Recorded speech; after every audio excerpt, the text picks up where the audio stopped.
시청자 여러분, 안녕하세요. 오늘 영상에서는 법원의 전면 중단 판결에도 불구하고 끝까지 멈추지 않았던 불꽃야구, 그리고 그날 밤 벌어진 팬덤의 집단적 선택을 이야기합니다.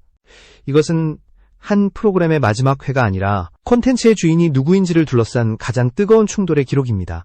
2025년 12월 20일 밤, 세상은 이미 끝났다고 믿었던 한 팀의 방송을 목격했습니다. 공식적으로 제작과 송출이 금지된 상태였고 법원의 판단은 명확했습니다. 더 이상 불꽃야구는 방송될 수 없다는 선언이 내려진 직후였습니다. 그런데도 그날 밤 수십만 명의 시청자가 동시에 접속했습니다. 화면 속에서는 마지막 회가 조용히 재생되고 있었지만 채팅창에서는 전혀 다른 전쟁이 벌어지고 있었습니다. 눈물이 아니라 금액이 쏟아졌고 평소보다 수십 배 빠른 속도로 슈퍼챗이 이어졌습니다. 이 장면은 단순한 감동이나 동정의 표현이 아니었습니다. 팬들이 선택한 하나의 행동, 그리고 명확한 의사표시였습니다. 그날의 후원은 응원이 아니었습니다. 그것은 선언이었고 투표였으며 개입이었습니다. 이 팀은 끝나지 않아야 한다는 집단적 결론이 실시간으로 쌓이고 있었습니다. 법원이 중단을 명령한 순간 팬들은 정면으로 반응했습니다. 누군가는 물을 수 있습니다. 왜 사람들은 그토록 많은 돈을 썼을까? 방송이 감동적이어서일까? 정의감 때문일까? 물론 일부는 맞습니다. 그러나 더 깊은 이유는 따로 있었습니다. 팬들은 후원을 통해 메시지를 보냈습니다. 우리는 이 콘텐츠가 살아남아야 한다고 믿는다. 그리고 그 책임을 회피하지 않겠다는 신호였습니다. 여기서 중요한 지점은 슈퍼챗의 의미가 완전히 달라졌다는 사실입니다. 그것은 더 이상 박수나 호의가 아니었습니다. 콘텐츠의 생존을 연장하는 실질적인 자금이었고 동시에 소비자가 권리를 행사하는 방식이었습니다. 시청자는 더 이상 수동적인 관람자가 아니었습니다. 그들은 브랜드의 공동 소유자처럼 행동하기 시작했습니다. 자본이 밀어붙일 때 감정이 아니라 같은 자본으로 맞서는 선택을 한 것입니다. 그날 밤 팬들은 콘텐츠를 소비하는 위치에서 벗어나 콘텐츠를 보호하는 주체로 이동했습니다. 이 지점에서 불꽃야구는 단순한 예능 프로그램의 범주를 벗어납니다. 그것은 하나의 커뮤니티였고 신뢰를 기반으로 움직이는 집단이었습니다. 방송이 정지된다는 사실보다 더 중요한 것은 우리가 이 이야기를 계속 보고 싶다는 공감대였습니다. 법적 판단은 냉정했고 형식과 구조의 소유권을 따졌습니다. 하지만 팬들이 지킨 것은 형식이 아니라 이야기였습니다. 그 안에 담긴 돌진의 정신, 포기하지 않는 태도, 그리고 끝까지 책임지겠다는 약속이었습니다. 이 영상이 의미를 갖는 이유는 바로 여기에 있습니다. 불꽃야구의 마지막 방송은 끝이 아니라 질문이었습니다. 콘텐츠의 주인은 누구인가? 플랫폼인가? 제작자인가? 아니면 끝까지 지켜보는 사람들인가? 그날 밤의 슈퍼챗은 그 질문에 대한 하나의 답변이었습니다. 우리는 원한다면 이 이야기를 끝내지 않을 수 있다. 그리고 그 선택을 스스로 하겠다는 선언이었습니다. 지금 이 순간에도 이 이야기를 함께 지켜보고 계신 여러분께 진심으로 감사드리며 이런 깊이 있는 이야기를 계속 전해드릴 수 있도록 채널 구독으로 응원해주시면 큰 힘이 됩니다. 이제 다음 단계로 넘어가야 합니다. 법원은 왜 이 콘텐츠를 멈췄는가? 그리고 판결문이 남긴 핵심은 무엇이었는가? 다음 파트에서는 불꽃야구를 둘러싼 법적 판단의 본질과 그 판단이 던진 질문을 정면으로 파헤쳐 보겠습니다. 법원이 불꽃야구를 멈춰 세운 순간 많은 사람들은 감정부터 떠올렸습니다. 인기 프로그램을 일방적으로 끊어버린 결정, 팬들의 분노, 그리고 창작의 자유에 대한 침해라는 주장들입니다. 그러나 법원의 언어는 감정이 아니라 구조를 향해 있었습니다. 2025년 12월 19일 서울중앙지방법원이 내린 판단의 핵심은 단순했습니다. 이 콘텐츠의 성공은 누가 만들었는가가 아니라 누가 이 판을 설계했는가에 대한 문제였습니다. 판결문에서 법원이 본 것은 이야기의 감동이 아니었습니다. 출연자의 헌신도 아니었고 팬들의 열정도 아니었습니다. 법원은 포맷을 보았습니다. 프로그램의 구조, 진행 방식, 구성 요소, 그리고 그것이 기존 JTBC 콘텐츠와 얼마나 유사한지를 기준으로 판단했습니다. 즉, 불꽃야구는 감정의 산물이 아니라 법적으로는 형식의 복제 혹은 확장으로 해석된 것입니다. 이 지점에서 법과 대중의 시선은 완전히 엇갈립니다. 법은 질문합니다. 이 콘텐츠 외형은 누구의 자산인가? 반면 팬들은 묻습니다. 이 콘텐츠의 생명은 어디에서 왔는가? 법원이 말한 소유권은 이름과 유니폼, 편집 방식, 경기 구성과 같은 틀이었습니다. 그것은 계약과 권리의 영역에 속한 문제였습니다. 그러나 팬들이 지키려 했던 것은 틀이 아니었습니다. 그 안에서 숨쉬던 서사, 그리고 사람의 이야기였습니다. 이 판결이 중요한 이유는 단순히 한 프로그램이 중단됐기 때문이 아닙니다. 앞으로의 콘텐츠 산업 전체에 던지는 메시지 때문입니다. 법원의 판단은 분명합니다. 플랫폼이 설계한 구조 안에서 만들어진 성공은 플랫폼의 권리로 귀속된다는 논리입니다. 이는 창작자가 아무리 진정성을 담아도 그 형식이 기존 자산 위에 있다면 법적으로 자유롭지 않다는 의미이기도 합니다. 그렇다면 여기서 하나의 딜레마가 발생합니다. 콘텐츠는 과연 구조로만 정의될 수 있는가? 포맷이 같다면 이야기도 같은 것인가? 불꽃야구가 시청자들의 마음을 사로잡은 이유는 경기 규칙이나 화면 구성 때문이 아니었습니다. 80대가 넘은 감독의 돌진, 실패를 감수하면서도 끝까지 밀어붙이는 태도, 그리고 제작진과 출연진이 만들어낸 긴장감이었습니다. 이 요소들은 법적으로 소유하기 어려운 영역입니다. 법은 형태를 소유할 수 있지만 감정은 소유할 수 없습니다. 법은 틀을 보호하지만 서사의 울림까지 통제할 수는 없습니다. 바로 이 지점에서 불꽃야구는 패배한 콘텐츠가 아니라 재설계를 요구받은 콘텐츠가 됩니다. 법원이 멈춘 것은 방송이었지 이야기의 가능성이 아니었습니다. 판결은 끝을 의미하지 않았습니다. 오히려 질문을 남겼습니다. 이 팀은 어떤 방식으로 돌아와야 하는가? 답은 명확해지기 시작합니다. 모든 것을 그대로 유지한 채 버티는 것은 불가능합니다. 이름도, 유니폼도, 편집 방식도 바뀔 수 있습니다. 그러나 바뀌지 말아야 할 것은 정신입니다. 돌진이라는 태도, 사람을 놓지 않는 선택, 그리고 팬과의 약속입니다. 법원이 문제 삼은 것은 형식이었고 팬들이 지킨 것은 본질이었습니다. 이 둘을 분리하는 작업이 이제 시작되는 것입니다. 불꽃야구는 이 판결 이후 선택의 기로에 섭니다. 법과 싸울 것인가? 아니면 법을 인정한 채 새로 태어날 것인가? 감정적으로는 억울할 수 있습니다. 그러나 전략적으로 보면 이 판결은 하나의 리셋 버튼이기도 합니다. 더 독립적인 구조, 더 명확한 소유관계, 그리고 팬과 직접 연결되는 방식으로 재탄생할 수 있는 기회입니다. 이제 이야기는 사람으로 이동해야 합니다. 구조가 아니라 그 구조 안에서 결정을 내린 이들의 선택으로 말입니다. 다음 파트에서는 이 혼란의 중심에서 끝까지 흔들리지 않았던 한 인물, 김성근의 돌진이 왜 이 팀의 심장이 되었는지를 집중적으로 살펴보겠습니다. 불꽃야구의 중심에는 언제나 한 사람이 있었습니다. 그 이름이 김성근이라는 사실은 단순한 정보가 아니라 이 이야기 전체를 관통하는 전제였습니다. 이 프로그램이 단순한 스포츠 예능을 넘어선 이유는 화려한 연출도 자극적인 장치도 아니었습니다. 그것은 80대의 감독이 여전히 현장에서 돌진하고 있다는 사실. 그리고 그 돌진이 연출이 아니라 실제라는 점이었습니다. 김성근의 야구는 늘 불편했습니다. 안전하지 않았고 효율적이지도 않았습니다. 그러나 그 불편함 속에는 분명한 메시지가 있었습니다. 포기하지 않는다는 태도, 끝까지 책임진다는 자세, 그리고 사람을 남기겠다는 선택입니다. 불꽃야구에서 그가 보여준 모습은 새로운 것이 아니었습니다. 오히려 그의 야구 인생 전체를 압축한 장면들의 연속이었습니다. 다만 이번에는 그것을 지켜보는 사람이 훨씬 많았을 뿐입니다. 법원의 판결 이후 가장 먼저 흔들릴 수 있었던 존재는 바로 이 팀의 중심이었습니다. 감독이 흔들리면 선수는 무너지고 리더가 침묵하면 조직은 방향을 잃습니다. 그러나 김성근은 멈추지 않았습니다. 그는 방송이 중단된 상황에서도 한 번도 뒷걸음질 치지 않았고 자신의 태도를 수정하지도 않았습니다. 돌진은 선택이 아니라 그의 방식이었기 때문입니다. 여기서 중요한 점은 김성근의 존재가 단순한 상징이 아니라는 사실입니다. 그는 이 팀의 감정적 구심점이었고 팬들이 이 콘텐츠를 신뢰하게 만든 가장 직접적인 이유였습니다. 포맷이 비슷할 수는 있습니다. 경기의 구조도 익숙할 수 있습니다. 그러나 김성근이라는 인물의 온도는 복제할 수 없습니다. 그가 던지는 한마디, 벤치에서 보여주는 표정, 그리고 패배 앞에서도 물러서지 않는 자세는 계산으로 만들어지지 않습니다. 팬들이 그날 밤 슈퍼챗을 쏟아부은 이유 역시 이 지점과 연결됩니다. 그들은 단순히 프로그램을 지키고 싶었던 것이 아닙니다. 김성근이라는 인물이 여전히 싸우고 있다는 사실을 확인하고 싶었던 것입니다. 이 싸움이 연출이 아니라 실제라는 증거, 그리고 그 증거에 대한 응답으로 돈을 선택한 것입니다. 그것은 감정적 소비가 아니라 신념에 대한 투자였습니다. 김성근의 돌진은 팀 내부에도 분명한 영향을 미쳤습니다.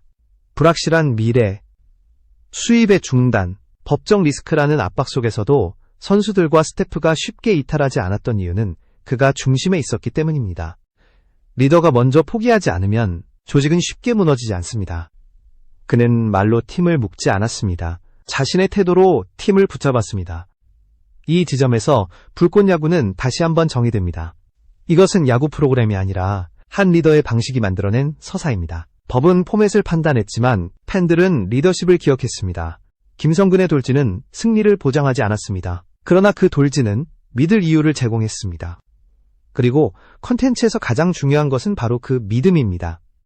이제 질문은 자연스럽게 다음 인물로 이동합니다. 감독이 흔들리지 않는 동안 이 팀의 생계를 책임져야 했던 사람은 어떤 선택을 했는가? 방송이 멈췄을 때 사람을 먼저 선택한 결정은 어떻게 나왔는가? 다음 파트에서는 장시원 PD의 결단과 그 한 문장이 왜 이 팀의 운명을 바꿨는지를 살펴보겠습니다.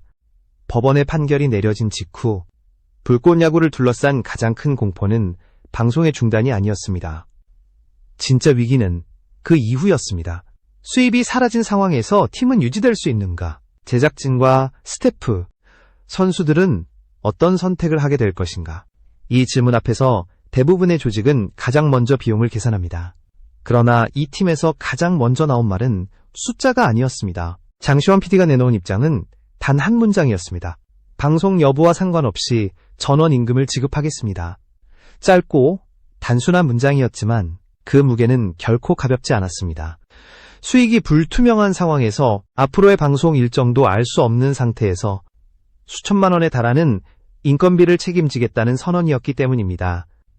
이것은 위로가 아니었고 여론을 향한 제스처도 아니었습니다. 그 배는 침몰하지 않는다는 내부를 향한 신호였습니다. 이 선택이 가진 의미는 명확합니다. 콘텐츠가 멈춰도 사람은 멈추지 않게 하겠다는 결정이었습니다. 많은 제작 현장에서 위기는 곧 구조조정을 의미합니다. 그러나 이 팀에서는 정반대의 선택이 내려졌습니다. 사람을 지키지 않으면 팀은 끝난다는 판단. 그리고 그 판단에 따르는 책임을 혼자서 짊어지겠다는 의지였습니다. 리더십은 위기에서 드러납니다. 잘 나갈 때가 아니라 모든 것이 흔들릴 때 누구를 먼저 지키는지가 그 사람의 철학을 증명합니다. 장시원의 결정은 내부 결속에 즉각적인 영향을 미쳤습니다. 불안하던 공기는 빠르게 가라앉았고 팀은 해체가 아닌 유지의 방향으로 움직이기 시작했습니다. 이 선택은 단순한 도덕적 행동이 아니었습니다. 전략적이었습니다. 사람을 잃지 않으면 이야기는 다시 시작할 수 있습니다.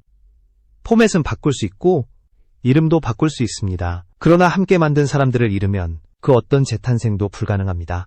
이 결정은 팬들에게도 강력한 메시지를 던졌습니다.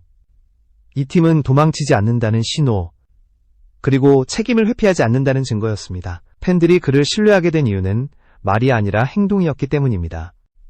그날 이후 팬덤의 태도는 달라졌습니다. 단순한 응원을 넘어 이 선택을 지켜야 할 가치로 인식하기 시작했습니다. 불꽃야구는 콘텐츠가 아니라 믿음을 기반으로 한 공동체로 이동하고 있었습니다. 여기서 중요한 점은 장시원이 제작자가 아니라 지켜낸 사람으로 기억되기 시작했다는 사실입니다. 그는 프로그램을 만든 사람이 아니라 위기 속에서도 사람을 놓지 않은 인물로 팬덤 전체에 명분과 정당성을 부여했습니다. 우리가 이 팀을 지키는 이유는 감정이 아니라 책임 있는 리더십에 대한 응답이라는 서사가 완성된 것입니다. 그 결과 팬들의 행동은 더욱 주도적으로 변합니다. 이제 그들은 방송을 기다리는 존재가 아니라 이 팀이 다시 설 수 있도록 밀어주는 주체가 됩니다. 이 모든 흐름은 하나의 결단에서 시작되었습니다. 돈이 아닌 사람을 먼저 선택한 결정, 그리고 그 결정이 만든 신뢰의 연쇄 반응입니다. 이제 다음 장면으로 넘어가야 합니다. 법적 효력이 발생하기 직전 제작진은 마지막 승부수를 던집니다. 예고도 없이 공개된 34회, 그리고 그 시간차 선택이 어떤 의미를 가졌는지 다음 파트에서 그 전략을 해부해 보겠습니다. 2025년 12월 20일 토요일 밤 8시 아무런 예고도 없이 불꽃야구 34회가 공개됩니다. 원래 예정된 공개일은 월요일이었습니다. 그러나 제작진은 그 시간을 앞당겼습니다. 이 선택은 단순한 편성 변경이 아니었습니다. 그것은 계산된 시간차 공격이었고 법적 효력이 발생하기 직전 마지막으로 던진 승부수였습니다. 판결은 이미 내려졌지만 효력이 즉시 발효되는 것은 아니었습니다. 그 짧은 틈 몇 시간의 공백이 존재했습니다. 제작진은 바로 그 틈을 선택했습니다.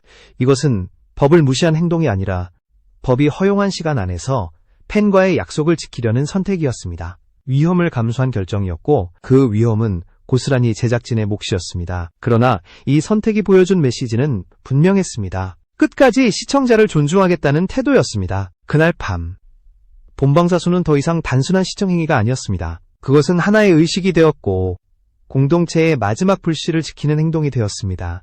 채팅창의 분위기는 이전과 달랐습니다.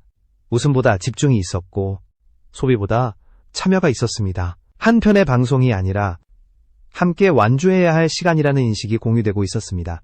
이 에피소드는 콘텐츠가 아니라 약속이었고 제작진은 그 약속을 끝까지 지켰습니다. 왜 굳이 이 리스크를 감수했을까요? 법적 문제를 더 키울 수도 있었고 침묵을 선택하는 것도 가능했습니다. 그러나 그 선택은 신뢰를 저버리는 길이었을 것입니다. 불꽃야구의 정체성은 안전한 선택이 아니라 위험을 감수하는 태도에서 만들어졌습니다. 마지막 회를 강행한 결정은 법을 피하려는 행동이 아니라 신뢰를 지키려는 행동이었습니다. 브랜드의 미래는 법정이 아니라 이 순간의 선택에서 결정된다는 판단이 깔려 있었습니다. 그리고 그 판단은 정확했습니다. 34회가 공개되자 시청자 수는 폭발적으로 증가했고 실시간 접속자는 빠르게 늘어났습니다. 하지만 진짜 주인공은 조회수 그래프가 아니었습니다. 슈퍼챗이 다시 움직이기 시작했습니다. 수십만 원, 수백만 원 단위의 후원이 릴레이처럼 이어졌습니다. 정지된 방송에 정지되지 않은 지지가 터져나온 순간이었습니다. 이 후원은 기부가 아니었습니다. 동정도 아니었고 과잉 감정 소비도 아니었습니다. 이것은 팬들의 선택이었습니다. 컨텐츠가 옳다고 믿는다면 우리는 돈으로 그 믿음을 증명하겠다는 선언이었습니다. 자본으로 밀어붙인 쪽이 있다면 같은 언어로 대응하겠다는 논리였습니다. 그날 밤 시청자는 소비자가 아니라 보호자가 되었고 보호자는 공동 제작자로 이동했습니다. 이 장면에서 불꽃야구는 다시 한번 성격이 바뀝니다. 프로그램이 아니라 자본과 신뢰가 맞물린 하나의 움직임이 됩니다. 단 한 줄의 광고도 없이, 단 하나의 호소문도 없이 팬들 스스로가 방송의 생명 연장을 선택했습니다. 슈퍼챗은 박수가 아니라 투표였고 그 투표는 명확한 메시지를 남겼습니다. 이제 마지막으로 남은 질문이 있습니다. 이 선택들이 모여 무엇을 만들었는가? 그리고 불꽃야구는 어디로 가게 될 것인가? 다음 파트에서는 이 모든 사건이 남긴 의미와 다시 돌아올 봄에 대한 약속을 정리해보겠습니다. 이 모든 선택이 쌓여 도달한 지점은 하나의 질문으로 수렴됩니다. 불꽃야구의 성공은 과연 누구의 것이었는가? 법원은 플랫폼의 역할을 강조했습니다. 기술과 자본, 유통망이 있었기에 이 성과가 가능했다는 논리였습니다. 그것은 틀리지 않은 말입니다. 플랫폼은 판을 깔았습니다. 그러나 그 판 위에서 뛰었던 사람은 누구였을까요? 시청자들의 기억 속에 남아있는 것은 포맷이 아닙니다. 유니폼의 색도 화면 편집의 리듬도 아닙니다. 끝까지 물러서지 않았던 감독의 눈빛, 불확실한 상황에서도 사람을 먼저 지킨 단장의 선택, 그리고 그 모든 순간을 함께 지켜본 팬들의 결심입니다. 법은 형식을 판단하지만 대중은 본질을 기억합니다. 법은 소유권을 말하지만 감정의 귀속까지 결정할 수는 없습니다. 이번 판결은 패배로 보일 수 있습니다. 이름을 잃을 수도 있고 기존의 형태를 유지할 수 없을지도 모릅니다. 그러나 이 사건은 동시에 재설계의 출발점이기도 합니다. 불꽃야구는 이제 더 독립적인 구조를 요구받고 있습니다. 플랫폼에 기대지 않는 방식, 소유관계가 명확한 형태, 그리고 팬과 직접 연결되는 운영 모델입니다. 이것은 후퇴가 아니라 진화의 조건입니다. 팬들은 이미 답을 내렸습니다. 우리가 사랑한 것은 형식이 아니라 정신이었다는 결론입니다. 감독이 떠나지 않았고 단장이 포기하지 않았으며 팬들이 등을 돌리지 않았다면 그 팀은 해체된 것이 아닙니다. 이름이 바뀌고 유니폼이 달라지고 편집 방식이 변하더라도 그 정신이 살아있다면 우리는 알아볼 수 있습니다. 그것이 불꽃야구의 진짜 정체성이기 때문입니다. 이제 이 이야기는 법정 밖으로 이동합니다. 다음 승부는 소송이 아니라 설계에서 이루어질 것입니다. 어떤 구조로 돌아올 것인가? 어떻게 지속 가능성을 확보할 것인가? 그리고 팬과의 약속을 어떤 방식으로 지킬 것인가? 이 질문에 대한 답을 준비하는 과정 자체가 다음 시즌의 시작입니다. 이미 팬들은 기다릴 준비가 되어 있습니다. 마지막으로 남은 장면은 한 문장입니다. 봄에 어느 날 야구장에서 뵙겠습니다. 이 말은 인사가 아니라 약속이었습니다. 형태가 아닌 방식으로 돌아오겠다는 선언이었고 다시 시작하겠다는 도전장이었습니다. 불꽃은 방송을 넘어 철학이 되었습니다. 끝까지 돌진하겠다는 태도, 사람을 놓지 않겠다는 선택, 그리고 함께 책임지겠다는 믿음입니다. 법은 방송을 멈출 수 있지만 불꽃을 끌 수는 없습니다. 2026년 봄, 그들이 어떤 이름으로 돌아오든 우리는 알아볼 수 있을 것입니다. 눈빛으로, 태도로, 그리고 끝까지 포기하지 않는 야구의 진심으로. 이 이야기는 여기서 멈추지 않습니다. 이미 다시 시작되고 있기 때문입니다.